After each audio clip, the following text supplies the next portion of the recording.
بيقول لك يا ست الكل لو انت عندك نمل ابيض في شقتك ارمي العفش كله بسرعه وهتخلصي من النمل الابيض في ثواني. غير كده هتقعدي تسمعي الكلام الشركات والخبراء ويضحكوا عليكي والنمل هيفضل موجود.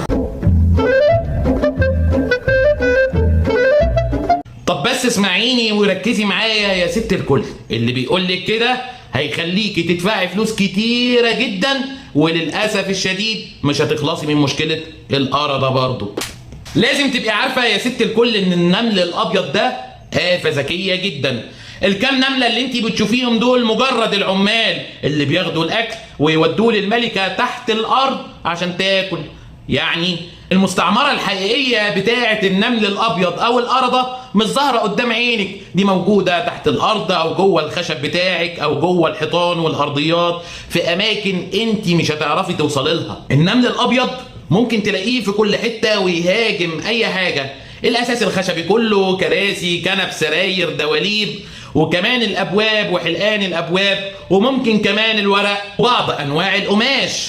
فكره انك تتخلصي من العفش بتاعك للاسف الشديد مش هتجيب معاكي نتائج. مصنع الانتاج مستمر طول ما المستعمره مستمره، وانت بنفسك صعب جدا بل مستحيل توصلي للمستعمره دي. عشان كده يا ست الكل انا جاي اقول لك في حلقه النهارده ادي العيش لخبازه. لو بتعاني من النمل الابيض او القرضه ما تحاوليش بنفسك، لان محاولاتك دي مش هتحل المشكله وهتصرفي فلوس على الفاضي وبنسبه كبيره هتضر صحتك. الحل الوحيد في انك تستعيني بمتخصص حقيقي، متخصص شاطر بجد، هو اللي هيقدر يحط برنامج متكامل وواضح عشان يخلصك من مشكلة القرضة. الحل يا ست الكل اللي هيعمله المتخصص مش زي اللي قالك ارمي العفش، مش زي اللي قالك خليكي في اللي ظاهر بس، لان رمي العفش كأنك بتهاجمي اللي ظاهر قدامك.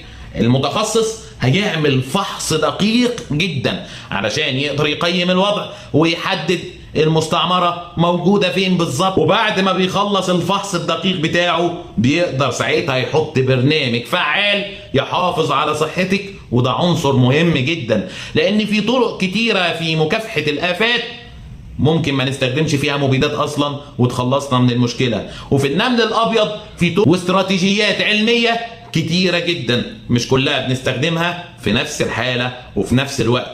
الفحص الدقيق هو اللي بيحدد الطريقة المناسبة ايه اللي هتخلي اهل البيت في امان من المبيدات ومن القرضة. يا ترى سمعتي كم واحد من عينات عبقريين وباشا اللي مالين الانترنت وقال لك ارمي العفش بتاعك، ولكن للاسف الشديد المشكلة عندك ما زالت مستمرة وعفشك الجديد اللي جبتيه لقيتيه مليان نمل ابيض؟ قوليلي في الكومنتات عشان الناس كلها تعرف وتتعلم والحقيقة توصل للجميع. وفي النهاية أنا مصطفى حماد في الحلقة دي جاي أقولك النمل الأبيض علمه أمان وجهله دمار.